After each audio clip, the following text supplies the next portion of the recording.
Ya, saran saya adalah sepakat lebih baik memproduksikan LPG dalam negeri lebih banyak lagi.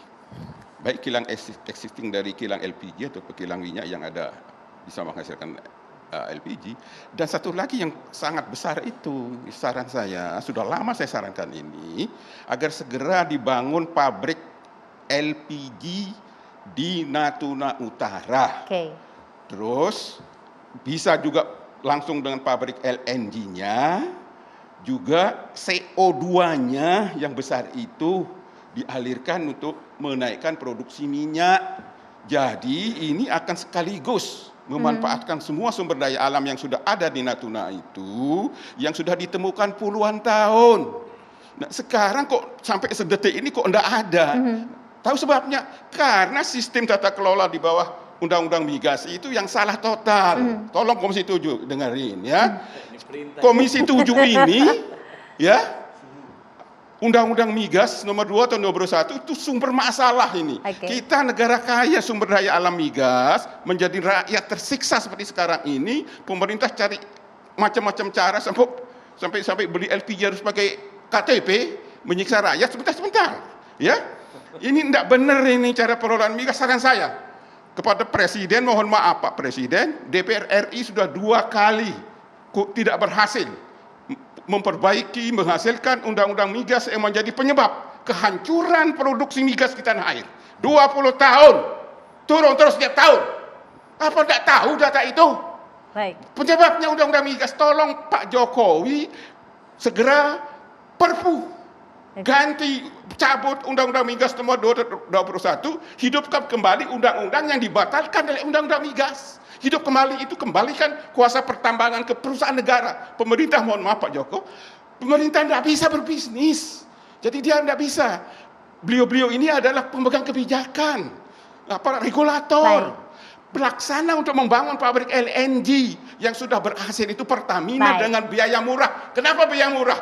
Bunganya murah. Kenapa bunga murah? Dia dipercaya oleh perbankan internasional dan perusahaan minyak internasional sebagai pemegang kuasa pertambangan, sehingga interest rate-nya lebih murah. Buktinya Pertamina berhasil membangun pabrik LNG di Arun dan Badak dan bunga murah. Sukses.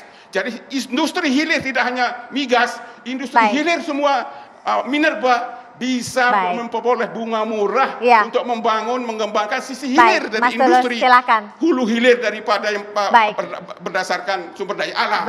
Sedangkan ke negara-negara yang berhak, investor adalah kontraktor perusahaan negara, bukan diserahkan ke perusahaan minyak asing. Perusahaan tambang asing. Jadi negara harus membantu perusahaan negara. Kasih dia kuasa pertambangan. Terima kasih Pak Qurtubi. Menteri kita hormati sebagai pemegang kebijakan, tapi tidak boleh menteri itu berbisnis. Terima kasih Pak Qurtubi. Silakan Mas Tulus. Itu akan terselesaikan. Silakan Mas Sisi Tulus. hilir dari tidak hanya industri migas sisi hilirnya, sisi hilir dari industri minerba semua akan menghasilkan penerimaan APBN yang berlipat-lipat. Kalau sesuai dengan pasal 33 UUD 45, saya sarankan pakai Perpu Pak Presiden. Ya, terima kasih. Silakan Mas Tulus. Silakan Mas Tulus. Silakan Mas Tulus. Mohon maaf ya. Silakan Mas Tulus. Ya, kalau bagi masyarakat kan tadi ada ketersediaan barang dan harganya terjangkau. Ya, jadi komoditas LPG-nya ada dan harganya terjangkau bagi masyarakat.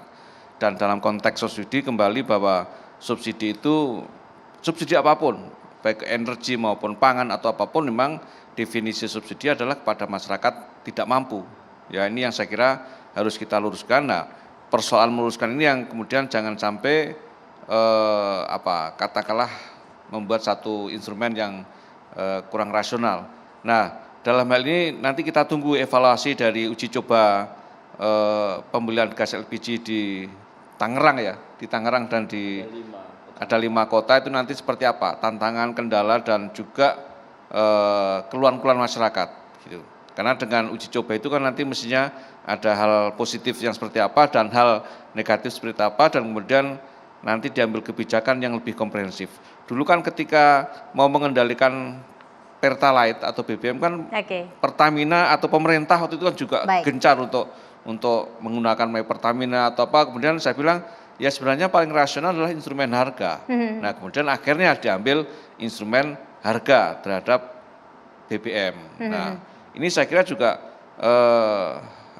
seperti itu endingnya Pak pada akhirnya ya, tapi ini kan terbentur pada momen-momen yang tidak tepat. Apalagi kajian dari BPS mengatakan bahwa dampak kenaikan BBM adalah naiknya angka kemiskinan gitu. Baik. Ini yang saya kira juga harus jadi perhatian. Baik. Terima kasih Mas Tulus, terima kasih Mas Karim, terima kasih Pak Joksis, terima kasih Pak Kortubi. Mudah-mudahan saja ada kebijakan terbaik supaya masyarakat tidak kemudian diperibet dalam tanda petik akibat dari subsidi yang terus naik. Saya Brigita Manara pamit, selamat malam, sampai jumpa.